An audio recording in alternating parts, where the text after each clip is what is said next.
Grammar Girl is brought to you by Babbel. Babbel is the #1 selling language learning app in the world. With 14 different languages available like Spanish or French, Babbel's lessons are designed to get you speaking confidently in your new language and actually remember what you learn. You can learn through interactive dialogues, speech recognition, and fun trainers and quizzes. Babbel's 10 to 15-minute lessons are available as an app or online. And you can get 50% off your first 3 months with the code GG when you go to Babbel, babbel.com/GG. That's Babbel, babbel.com/GG, and the offer code GG for 50% off your first 3 months.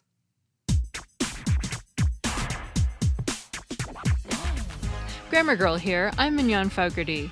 This week, I have a meaty middle by Neil Whitman about why the word troops can refer to the number of individuals or the number of groups, and a tidbit from Edwin Battistella about repetitive phrases such as "it is what it is." A lot of people have written to me about phrases like that over the years. But one quick announcement before we get to troops. If you'd like an ad-free version of this podcast and a monthly bonus episode, we're now doing that through Stitcher Premium. Get a free trial at stitcherpremium.com/grammar and use the offer code GRAMMAR. And now, on to the show. Memorial Day is next week when we in the U.S. honor members of the military who've died in the line of duty.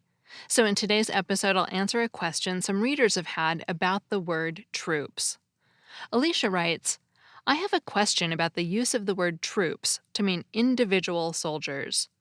For the longest time, when I heard a phrase like, the president is asking Congress to send 10,000 more troops, I thought the speaker meant that 10,000 troops of soldiers were being sent. Then in my mind, I would try to calculate how many individual soldiers that would actually mean. Eventually, I realized that the word troop is being used to mean individual soldiers, and I wonder why we don't just say soldiers. Alicia isn't alone. Unfortunately, the plural noun troops is ambiguous. One of its meanings is indeed a group of soldiers. The Random House Dictionary defines troop as, quote, an armored cavalry or cavalry unit consisting of 2 or more platoons in a headquarters group, unquote. The American Heritage Dictionary defines it as, quote, a unit of cavalry, armored vehicles, or artillery in a European army, corresponding to a platoon in the U.S. Army, unquote. Under those definitions, 2 troops could be upwards of several dozen people. The grammatical term for this kind of word, by the way, is a collective noun. Other collective nouns include family and group. However, when a news report mentions some number of troops, it's almost certainly talking about that many service members. In other words, troops is being used as a non-collective noun. How did the word troops come to have this ambiguity, and is it okay to use it this way? According to the Oxford English Dictionary, troop entered the language in the mid-1500s, and you can find many early examples of it referring to units of cavalry in phrases like 10 troops of horses and dragoons, meaning 10 groups of heavily armored mounted soldiers. But in the 1700s, examples begin to appear in which troop is no longer a collective noun, in which 1,000 troops means 1,000 men.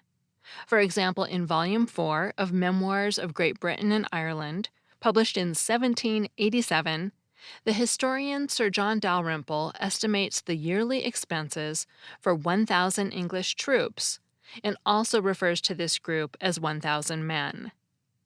There's also a source from 1744 that refers to 16,000 troops, and clearly means 16,000 individuals. The usage probably goes back even earlier, but without a lot of historical knowledge, it's hard to say. Although writers have been using troops in a non-collective way to refer to individuals for close to 300 years, until recently it usually happened with large, round numbers in the hundreds or thousands. That may have caused some confusion, but complaints about it seem to have surfaced relatively recently. The earliest I've found is in Barbara Wallraff's book, Word Court, published in the year 2000 in a letter from one of her readers. Complaints have increased as news reports coming out of Iraq and Afghanistan tell about small numbers of military personnel being injured or killed by roadside bombs or guerrilla attacks. Sentences such as 5 troops were killed today really draw attention to the ambiguity. So, why do people use non-collective troops to refer to small numbers? At least in the modern era, it's useful for talking about members of more than one branch of the armed forces.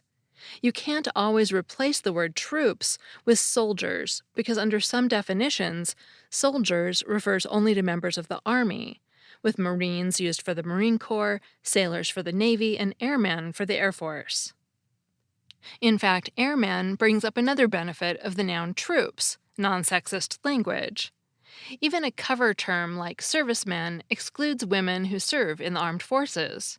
Troops avoids this problem and is shorter than service members or members of the armed forces. Currently, you'll find a continuum of opinions about non-collective troops. The most restrictive position is that you shouldn't use it at all, whether you're mentioning numbers or not. In an essay for NPR in 2007, linguist John McWhorter argued that non-collective troops trivializes individual soldiers, a feeling we've also heard from listeners and readers. In 2008, author Susan Jacoby made the same point in her book, The Age of American Unreason. A slightly less restrictive position is that non-collective troops is okay as long as you don't mention any numbers. The Associated Press takes an even less restrictive position. In AP's style, non-collective troops is okay by itself to indicate a vague number of military personnel, or with large round numbers, but using troops with small specific numbers is out. Laxer still is Brian Garner's position in the 4th edition of Modern English Usage. Non-collective troops can refer to any number of individuals greater than 1. 2 troops, yes. 1 troop, no. The laxest position of all is that troops or troop can refer to any number of individuals, including 1. Though 1 troop may seem to be a recent development, you can find examples of the singular noun troop referring to 1 service member from throughout the past couple of decades. In 1990, President George Bush used it in a speech during the Persian Gulf crisis. Some veterans who served in the 20th century recall being addressed as troop. The Oxford English Dictionary even has an example from 1853 of the singular noun troop referring to 1 soldier.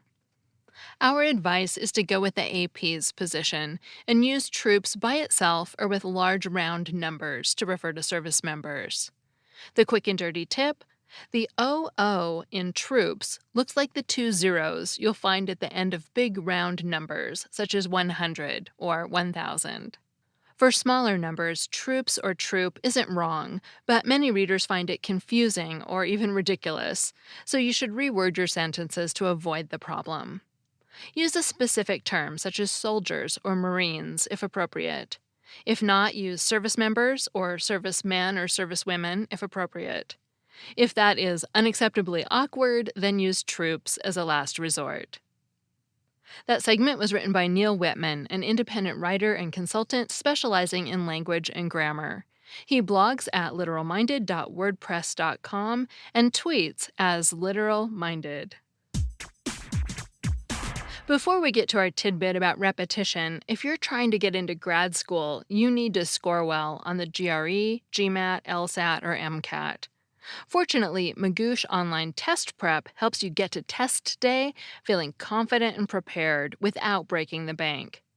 At magoosh.com, you'll find tons of practice questions, study schedules, video lessons, and access to an expert tutor team if you need extra help. If you're retaking the test, Magoosh offers a score improvement guarantee. If you don't improve, you'll get your money back. One student who used Magoosh to study for the GRE says, quote, "The hard vocab and the practice problems really benefited me because on the actual test there was maybe 1 word I didn't know. The video lessons and explanations were excellent. They cut to the chase and really just told me what I needed to know for the test." Unquote. Another student who used Magoosh to improve his GMAT verbal score by 6 points says, quote, "My quant skills were already good, but I needed to improve my verbal score. The SC and CR question sets and explanations were amazing," unquote. Visit magoosh.com and enter the promo code GRAMMAR for a 20% discount. That's magoosh.com and the promo code GRAMMAR. And now, on to interesting ways to use repetition. A couple of times a week, I hear someone remark, "It is what it is," accompanied by a weary sigh. I'm always puzzled over this expression a little bit, thinking, what else could it be? "It is what it is" a literal tautology, an apparently needless repetition intended to convey something more. Overused, it's become a cliché reflecting a too easy acceptance of bad situations. "It is what it is" is not alone. Tautologies abound, from "what will be," in the Spanish version, que sera, sera, to the assertive "I am what I am," and the biblical "I am that I am." There's Yogi Berra's "It ain't over till it's over," and there's "a man got to do what a man got to do" from the Grapes of Wrath, later morphed to "a man's gotta do what a man's gotta do." These clausal tautologies often share a grammatical form. The subject-predicate pair is repeated within this subject. What will be, a man gotta do what a man gotta do. Or within the predicate, it is what it is, I am what I am.